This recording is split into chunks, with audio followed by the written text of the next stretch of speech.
napa wong kula nggih terang terus mboten napa. Nyuwun pangapunten dokter. Lah kula niki mung pun mriki ping 6 lajeng upamane gratis mangke nganggo BPJS lah. Sik jalan niku napa mboten kangge banyu kendaraane kula ngoten. Lah kaya ngoten niku kok dugi mriki ping 6 kula pun mboten mriko keponakan kula ya ora usah nganu wae. Wis men ora usah rono, ora rono ya ngono terus. Kek kula niki darahke keponakan kula niku kan kerjane enten Pasar Telo Karanganyar. Nggih. Pasar Telo Karangkajen nggih. Lah niku kan cerak dokter ning maune niku enten kene Sarjito dadi menteri ngoten. Nggih. Dados menteri kek nyambi enten griya ngoten. Ning mbok menawi karo nggih wong tua mboten kertas kula niku ngoten. Kek ngoten niku. Niki iki mbak arep tak kei napa? Pengen saka puskesmas Bagor mandak bengkak kakimu. Nggih. Wong cok bengkak mang. Kuwi ora mari. Jadi paringi napa? Kek niku kula niki darah kek niku gluluk. Gluluk apa? Gluluk apa nggih? Klapa niku nek mboten do gegrok nggih ngemek dhuwur mboten napa-napa ning gluluke ngoten. Kek kalih akare klapa niku lho. Sik oyote niku. Karo klapa mangke kek nek jamel nggih kek di kumbar sik. Gluluke niku angger setunggal niku dados sekawan seprapat ngoten niku. Kek mangke dikumbar sik direbus. Kek mangke diombe esuk kalih suwut. Enjing kali sonten wonten enjing segelas sonten segelas. Ning kacek kan mboten kerang mumet. Kacek nggih ning mumete nggih pun rada suda. Nggih wong pun kalih wulan nggih. Terus niku mboten asal dikendhati. Nggih. Nggih mangke kalih toya klapa niku. Mangke nek toya klapa niku aja degane ngoten. Ning nek kambile rodokan ngoten. Ning banyune wae aja kambile ngoten. Esuk segelas sore segelas ning ora saben dina ngoten kula nggih mangke nek nganu kek golek toya klapa sapa sing ngepruk nyuwun kula ngoten disaring ngoten niku. Kula nggih nyuwun pangapunten mawon iki. Terus pundi? Kali wulan ngoten teng gereja kula niki merindukan gerejane. Nek nuwun niki kali Gusti. Ning kula nggih anu lho Pak Pendeta. Sik kula sak jujure mboten kula niki siang malam sore pagi mboten kendhat kula. Jam 12 tetep berdoa kula. Nggih. Kula mangke nek sedeng kapan doa sik. Mangke berdoa. Nek nuwun terus. Terus nggih. Nggih kali Gusti. Nanti kula ngoten Gusti aku merindukan gerejamu, aku ketok nang gereja, ketemu Pak Pendeta, ketemu samaan gereja kanca-kancane, bapak-bapak, ibu-ibu. Terus kangen nggih. Kangen kula sakjane kangen. Kangen saestu. Nanging nggih dereng tiyat Nggih. Niki mboten nganu wong disukani obat tetes niku nggih mogok mendel mawon mboten anu. Mboten ngefek nonton to. Nggih. Nggih nerocos wong merah rodokan. Nggih, mboten napa-napa. Terus ditundane niku amargi tensine inggih. Nggih, ditunda terus. Nyangger mriku niku pun pengen 6 lho. Pak Pendeta kok pengen niku. Ya kepripun dokter kula niki ping 6 niki lho. Nek upamane gratis nganggo BPJS niku lha ning ingkang boten menika estu sami sanget amargi dangu boten kepanggih. Nggih, matur. Menika nggih pun rada lega. Nggih, Pak. Nggih. Mugi sedaya pambudidayanipun menika binerkahan Gusti. Nggih, murih kawontenanipun Mbah Jum kesehatanipun langkung prayogi. Wekdal mboko wekdal. Lan sakmenika kepareng kuyung ing pandonga Mbah. Nggih. Kagem Mbah Jum. Nggih. Kula monggo Bapak Ibu lan para sedherek kita ndedonga. Ndedonga nggih Mbah. Nggih. Allah kawula ingkang Maha Asih, linuhurna paduka langgeng ing saklaminipun. Wekdal menika kawula sowan marpunten ing ngarsa paduka ngaturaken pamuji panuwun syukur awit paduka ingkang tansah nganti lampah gesang kawula dumugi wekdal menika. Mirunggan nalika paduka ngeparengaken kawula sedaya pinanggih kaliyan sedherek kawula tiyang sepuh kawula ingkang kawula tresnani nggih abdi kepaduka ingkang aji lan paduka tresnani. Inggih menika Mbah Jumiem. Kawula saestu ngaturaken panuwun sampun kepareng pinanggih awit sampun sawetawis wekdal Mboten kepanggih kalian Mbah Jum inggih kanyata amargi kawontenan kesehatanipun. Nanging paduka pirsa kados pundi krentek manah Mbah Jum anggen badhe tansah ngabekti dumateng paduka.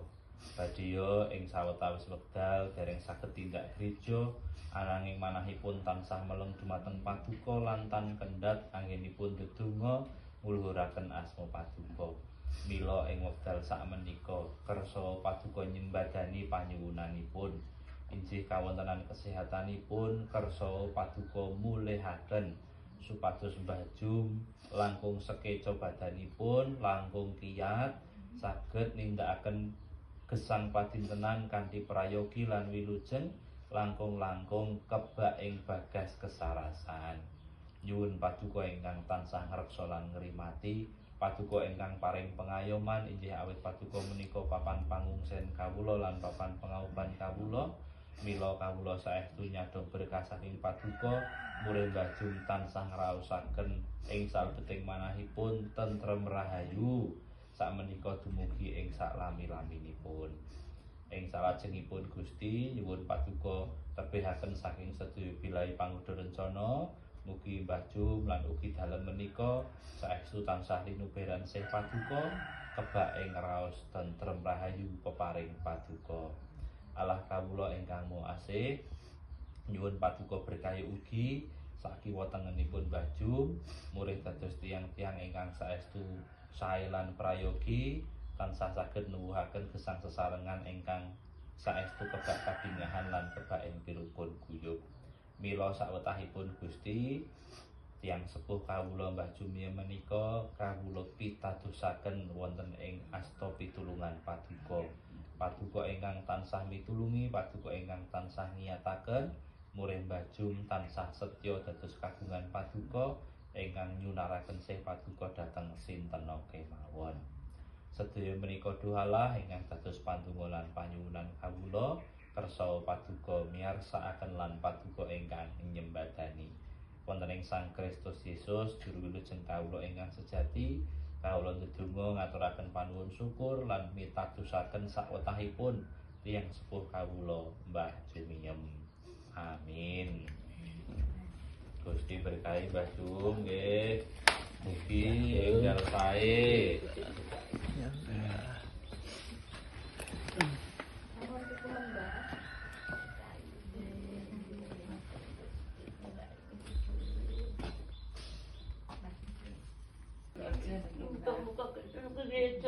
Amin nggih. Mugi nggih saged merindukan gereja itu. Yang terus pati dan nuwun karo Gusti. Sehat Amin, amin Gusti berkah nggih. Pak Ugi nggih pun kangen Niku lho, ajeng. Netrane setunggal sing Nggih nggih. Krauset blabur ngoten. Niki nggih remeng-remeng. remang-remang. Nggih nganu nggih. Ketok ning remeng-remeng lho, baru ngoten mboten napa-napa kula mboten susah nggih. Mboten susah nggih. Mboten. Mboten wong ya pun usia sepuh, Nggih. gede. Ki ajeng kepripun? Wis di lindungi Gustine. Paringi kekuatan. Ajeng niku wae sing bluluk. Nggih. Oleh Lah niki Pak. mboten Mbak, mboten salah dipundhut. Niku tesih rutin nggih. Rutin nggih. Nggih. Bluluk niku bluluke nek godhog 3. Tiga. Niku diprapat niku Nggih. dipunggar sik kalih akare klapa. Akar klapa. Nggih, kuning-kuning kan iki nggih Nggih. dipotong sementen-sementen iki direbus, bar dikocek ngoten direbus. Nek mangke direbus terus ngedem enten gelas. Nek mangke ngombe enjing setunggal gelas, sore setunggal gelas terus niku. Nek niku mboten dikendhati niku. Nggih, nggih. Niku nek pun sekeca rasane niku diteruske mawon, Mbak. Lah nggih, lah niki nanti rayi kula niku ning grogol niku ning goleke nggih.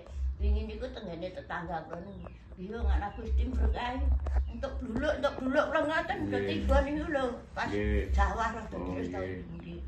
Niku jan enten pengobatan-pengobatan Nggih, sing nggih. medis nang ngangge Nggih, obat nggih. tradisional niku. Kowe ora usah kowe mah arep ngombe obat mbok lambes bakar ora mari ngoten niku. Kowe nek ngombe amodiplin mah ndak kursikelmu bengkak-bengkak ngoten ora iso mari. Iki wae terus diteruske ning aja kendhat. Nggih. Nanging Mbah Jum Saya pengen napa? Nambahke netrane niku mboten tesih gadah. Mboten. Nek pengen ngoten niku kajenge tensine mandhap niku mungkin memang perlu dicek. Nggih, nggih. Ngangge buluk niku seberapa turun tensinya. Nggih. Nek kirang mangke janipun saged dipun bantu obat nang senes amlodipin, senese sing mboten marai bengkak enten. Nggih. Matur sing cocok. Lah niki amlodipin niku disukani saking puskesmas niku sakloke amlodipin cilik niku bengkak terus. Nggih. Nek riyen niku kan Betul. obate niku kan nganu tabletan dawa nika. Nggih. Gepeng-gepeng cilik-cilik nika. Nggih. Nika mboten sae. Napa-napane sae. Sakloke diganti amlodipin niku tensine ya ora medhun. Kayak anggere bengkak mrikine. Kayak ngoten yo kok kayak kisah ngoten. Bengkak niku anggen mlaku-mlaku aku pengen golek Biasanya niku nek pun pengen 6 lak dereng mandhape dereng begitu kathah. nggih. Niku mangke pun biyantu saged mawi obat sanes amlodipin riyen namung sementara nggih. Nggih. Duduke niku lak saged nang mangke niku dah dokter ingkang maringi. Ning kula kare pun mbok menawi wong sik ngobatke teng pasar tenone ket saderenge niku nang asep ajeng Jawa nyebar niku lho Pak. Pun Pun pinten wulan lho. Nggih pun 3 bulan kawan wulan. Nggih niku mboten ngombe obat. Nggih. Pun kula mboten ngombe obat. Neng pun awake sekeca. Sekeca. Nggih, pun. Sekeca nggih amin puji Tuhan sekeca Pak. Nggih. Nek pamane rada nganu biasa ta wong tuwa niku nggih. Mangke anget-anget teken tetangga ndelok TV ngoten niku omong-omong kepengin cerita-cerita omong biasa ngoten niku ta Pak. Dadi Mboten lingsem to nek mawi teken. nggih sekeca nek mlaku nek blabur niku. Peningale. Nggih, nggih, nggih. Nek Utamine ingkang anu kanan. nggih niki. Yang tengene. Nggih tengen nggih. Si Sandra Jos niku. Nggih, nggih.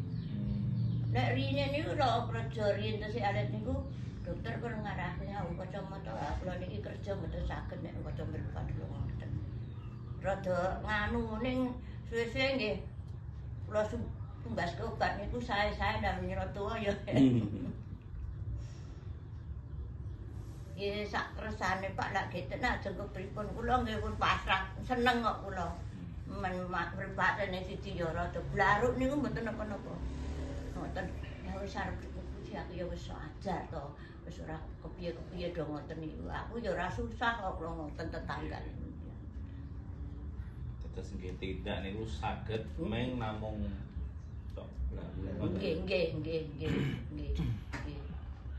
Mangke nek tenggene pun amplon niku wong perdukuan dulu nek ngriki nggih. Kepanggih nggih mboten sami Nggih. kertos dos Lah kula pundi niku- ngaten kawontenanipun. Lah kula niki ngeten, ya ampun kayak ora ketemu teman-teman ora ketemu Pak Pendeta kayak muga-muga ya kayak bokos titik. Kula niki ngoten jan pikirane nggih bokos titik Gusti paling ana kekuatan kayak tak nyang gereja. Aku ki merindukan gereja ngoten. Pangan tenang nggih. Nggih sakipun, nggih. kangen kula nggih. Kangen. Karena nek mboten napa kayak mlaku sentral wis sawi ngoten niku seneng kula niki.